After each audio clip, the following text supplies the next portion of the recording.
Ikaw pala ang mamo niya. Dinig kong pahayag ng isang lalaking naroon sa gilid, kaya nilingon ko ito. Siya iyong may hawak kanina kay Luna, nakaupo ito sa kanyang wheelchair, kaya nilapitan ko siya. Hinayaan ko na rin muna si Luna, nang mapansing lumapit siya kay Shamsi, upang makipaglaro rito. Oo. Salamat, tipid akong ngumiti at hindi alam kung paanong pasasalamat ba ang gagawin ko. Medyo weird lang kasi at first time kung makakita ng lalaking mahaba ang buhok, pati ang balbas nito na umabot na sa kanyang baba, though bagay naman sa kanya. I wonder lang kung ano ang itsura niya, kapag naka-clean cut. Mahaba man ang buhok na nakatabon sa kanya, ay alam kong hindi rin ito papatalo pagdating sa kagwapuhan. Malaki ang pangangatawan, kulang na lang ay may kumpara ko ito sa mga bodyguard sa Demwartle. Wala yun, mabuti at kami ang nakahanap sa kanya, baritonong sambit nito, na mas lalong nagpagwapo sa kanya. Salamat ulit. Tumikim ako saka inilahad ang isang kamay rito, may siya pala, may siya Palmer. Nalaglag ang tingin nito sa kamay ko, ilang segundo niya siguro iyon tinitigan, bago mapansing kumunot ang kanyang noo. Hindi maiwasan ay nagsalubong ang kilay ko. Anong problema? Madumi ba ang kamay ko? Nagbaba ako ng tingin sa kamay kong nakalahad, maliban sa nanginginig iyon, ay hindi naman maduming tingnan ang kamay ko. Sean Sawyer, aniya at tinanggap ang kamay ko. Sige Sean, salamat talaga Tatanawin kong utang na loob ito sa inyo ni Shamsi, pahayag ko at tangkang tatalikuran na siya, nang higitin ito ang kamay ko. Wala sa sariling niliigan ko ang gawin niya, at doon ay nakitang mariin siyang nakatitig sa akin, dahilan para mangunot ang noo ko. Ano bang mayroon? Kulang pa ba ang pasasalamat ko? Palmer, mahinang saad niya, tila hindi makapaniwala. Naningkit pa ang parehong mata nito, na para bang may iniisip sa nakaraan. Samantala ay wala naman akong matandaang nagkita na kami, kung iyon ba ang iniisip niya. May kilala akong Palmer, pero hindi ko alam kung related kayo sa isa't isa, sambit niya kalaunan, at nangangilates ang tinging ibinigay sa akin. Kay Lola Angelina galing ang apelyido kong Palmer, siya na kasi ang nakagisnan ko noong magkamalay ako, dahil hindi ko naman nakilala ang totoong magulang ko. Sabi pa nga niya, ay napulot lang ako nito. Sa pagkakatanda ko pa ay wala siyang kamag-anak, at wala rin akong nakilala kahit isa. Ang kwento kasi nito ay nasa ibang bansa ang mga netoringan niyang anak, pero hindi ako naniniwala roon. Alam kong mag-isa na lamang noon si Lola Angelina, kaya nga nang mamatay ito ay ako lang at tanging mga kapitbahay namin ang nakiramay sa burol niya. Walang dumating kahit ni isa, na para bang hindi na siya kilala. Bagong salta lang din siya noon sa Cagayan, at hindi ko na nalaman ang buong kwento, kung saan siya nanggaling, dahil sa tuwing nagtatanong naman ako, ay ayaw niyang sagutin. Dumating pa sa puntong pinag-awayan namin iyon ni Lola Angelina, kaya lumaki ako noon na ang tanging nasa isip, ay puro kasinungalingan lang ang pinagsasabi niya sa akin. Hindi ako naniniwalang nadampot niya lang ako sa tabing ilog, alam kong mayroon siyang malalim na dahilan, kung bakit ayaw niyang sabihin sa akin ang totoo, pero kahit na ganoon ay nirespeto ko na lang iyon. Sa lahat ng kasinungalingang pinapalaman niya sa akin, ay siya ring siksik ko sa musmos kong isipan. Ganoon pa man ay sobrang napamahal ako kay Lola Angelina. Taga saan ka ba? Pagtatanong ni Sean na siyang nagpabalik sa akin sa realidad. Nagbaba ako ng tingin rito, bago sumagot, Cagayan Valley. Sa sinabi ko ay halos manlaki ang parehong mata niya, at mas humigpit ang hawak nito sa braso ko, dahilan para lingunin ko kung gaano niya ako ayaw bitawan. Ikaw ba ang apo ni Lola Angelina? Hindi makapaniwalang pahayag niya, at ako naman ngayon ang halos lumuwa ang mata. Papaano mo nalaman? Mas lalo lang kumunot ang noo ko. Mahina naman itong tumawa at nilang pa. What a small world. Actually, dati naming kasambahay si Lola Angelina, talaga. Hindi makapaniwalang bigkas ko. Natutop ko pa ang sariling bibig, dahil sa mga isiniwalat nito. Marahan pa siyang tumango bilang sagot sa akin, kapag kuwan ay malakas ang naging pagbuntong hininga ko. Yes, umuwi lang siya noon sa Cagayan, nang magkaroon siya ng apo, aniya na hindi mawala-wala ang ngiti sa labi. Ngunit nabura naman ang emosyon sa mukha ko sa sinabi niya, at sandaling natigilan. Kung ganoon, may alam kaya siya sa pagkatao ko. Sa totoong magulang ko. Ibig bang sabihin ay alam mo kung sino ang magulang ko? Mabilis itong umiling. Hindi eh. Umalis siya noon sa poder namin, pero wala naman siyang nababanggit tungkol sa pamilya niya, hanggang sa malaman na nga lang namin na may apo na siya, at ikaw yun. Nahulas ang emosyon sa mukha ko, at kusang bumagsak ang balikat sa narinig. So, wala rin siyang alam. Hindi ko alam na ganito kaganda ang magiging apo ni Lola Angelina. Ang magiging apo ni Lola Angelina. Peke akong ngumiti at marahang tumango. Salamat pero patay na si Lola. Yeah, I know. Mahinang sambit niya, at sumilay pa sa parehong mata nito ang lungkot. Kalaunan ay mabilis iyong nagbago, at muli siyang ngumiti, pinaghiwalay pa nito ang dalawang kamay niya sa ere, tila inaanyaya akong yakapin siya, na kahit nahihiya, ay tinanggap ko na rin. Nice meeting you Maisha, bulong nito sa akin bago humiwalay. Ikaw rin, nice meeting you Sean. Hindi pa man ako tuluyang nakakalayo ng walang pasabing. Hinawi niya ang buhok ko, dahilan para makita nito ang batok ko, kung saan naroon ang pinakatatago kong sikreto. May birthmark ka pala dyan. Dinig kong bulalas niya at para makita ito ay umayos ako sa pagkakatayo. Hinawakan ko pa ang batok ko, at nahihiyang tumango. Although, hindi naman siya ganoon kahalata, dahil maliit lang iyon at parang kupas ang kulay. Makikita lang ito kapag natitigan ng husto. Oo, tipid kong sagot at nilingon sila Shamsi na ngayon ay nakatingin sa gawin namin. Siya nga pala, saan kayo nagkakilala ni Shamsi? Matagal na ba kayong magkakilala?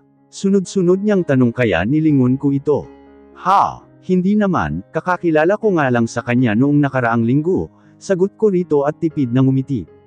Doon ay muling bumalik ang pagkakakunot ng kanyang noo, kaya wala sa sariling Marco ang kilay ko.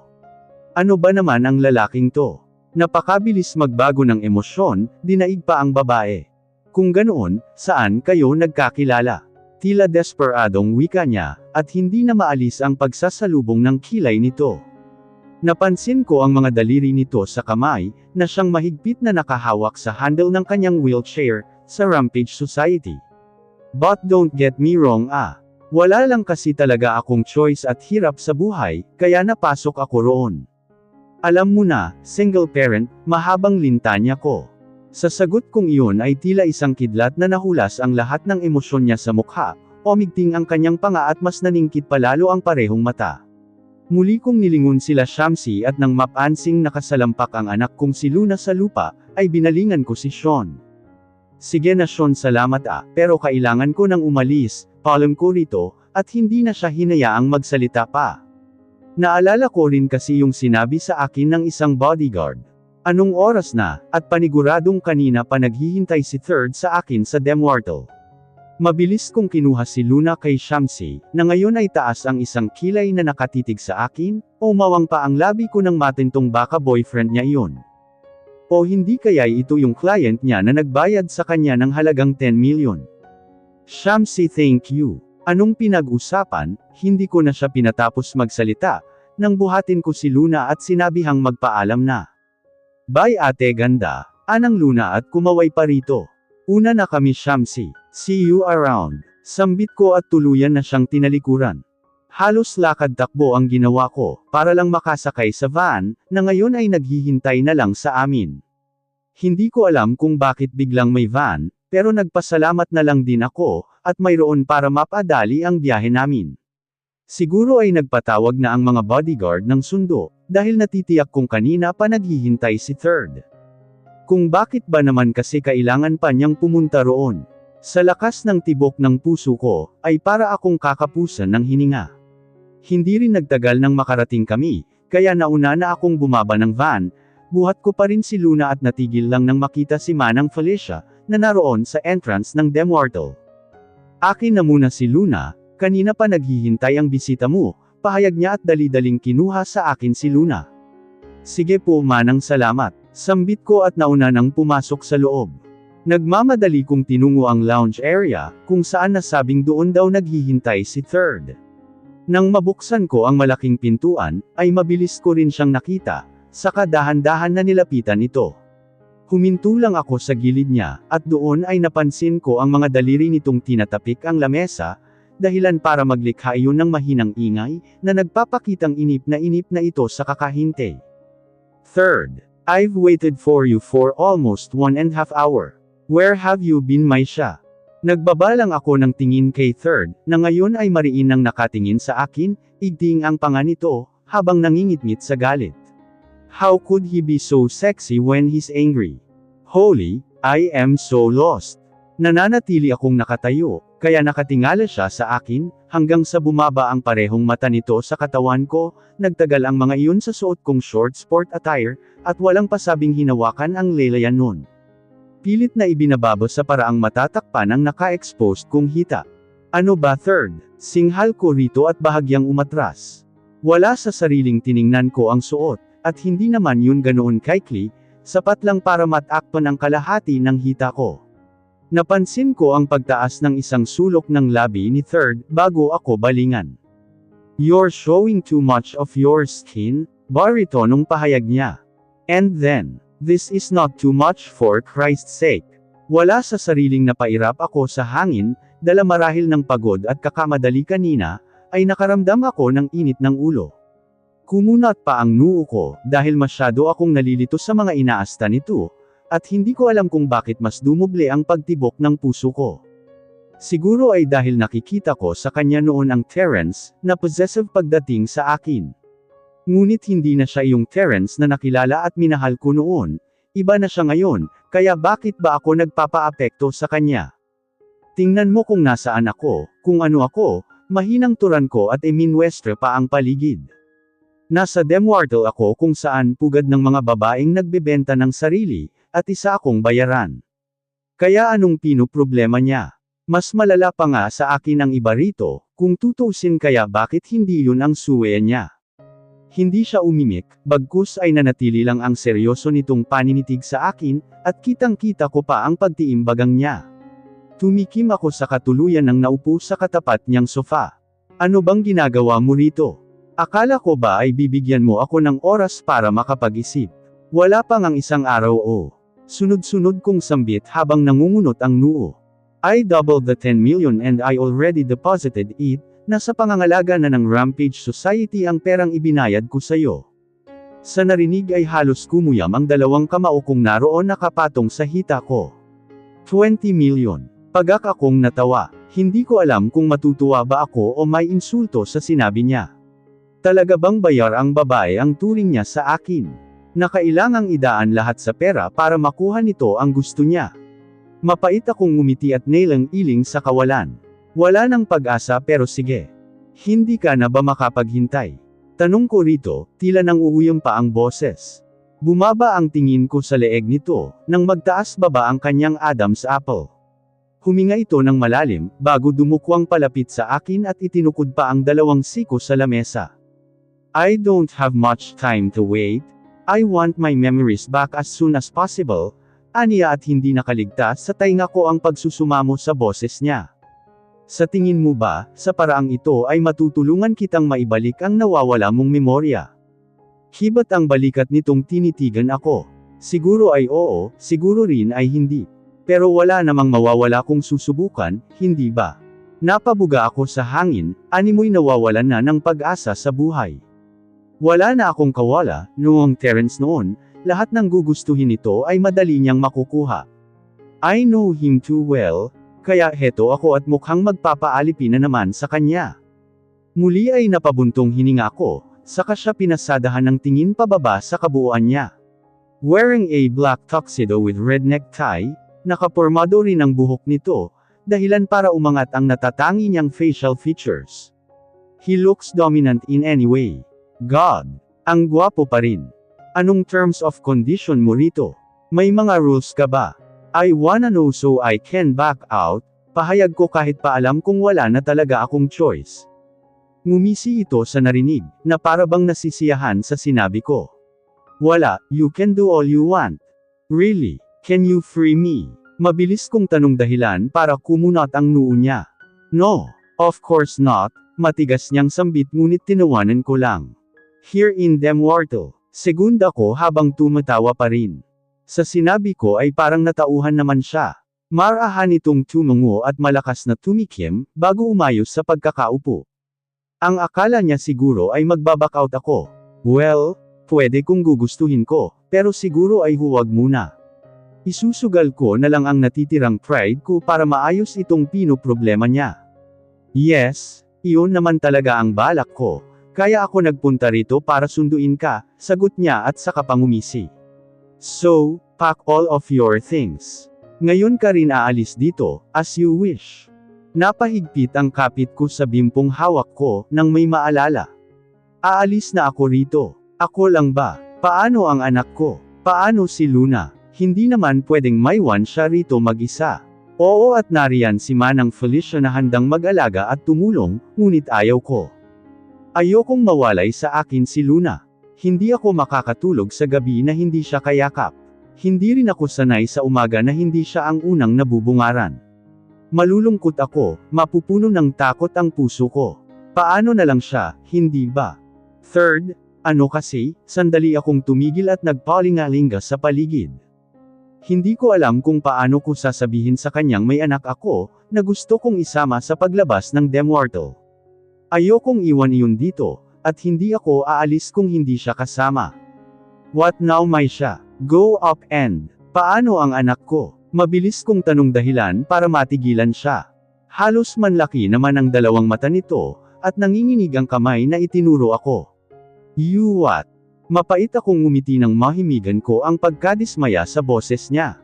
As I expected, alam ko nang ganito ang magiging reaksyon niya, kapag sinabi ko ito. Paano pa kaya kapag nakita niya si Luna?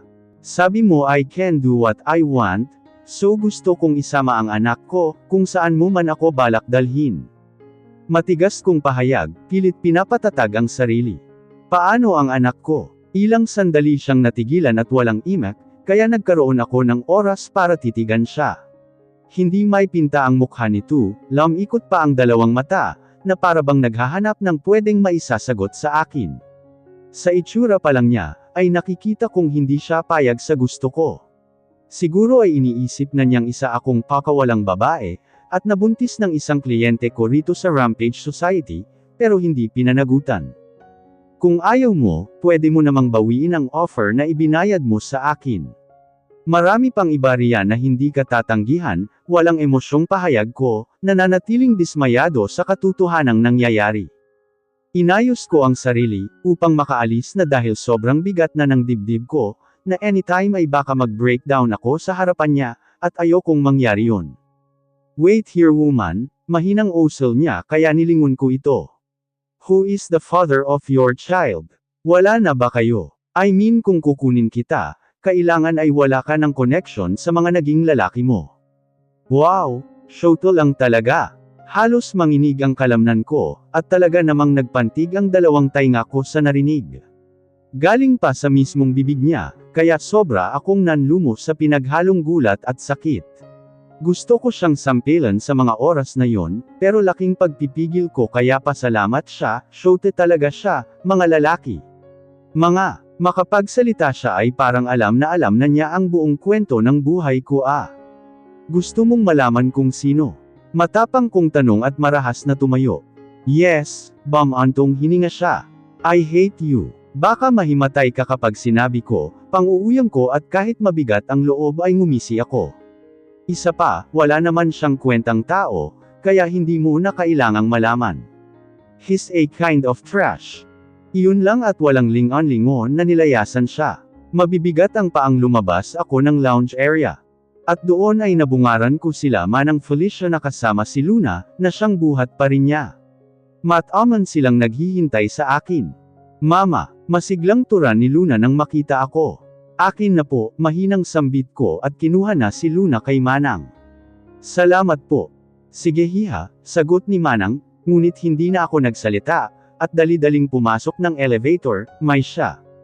Sakto naman ang pagsara ng pinto nang lumabas si Third sa lounge area, mabuti at tuluyan ng sumara ang elevator, kaya hindi na niya kami naabutan. Hindi rin nagtagal nang lumapag iyon sa third floor at diretsyong lumabas. Mama, sino yun? Pagtatanong ni Luna na nasa bisig ko. Wala yun anak. Just a piece of trash. May tamang panahon naman para rito.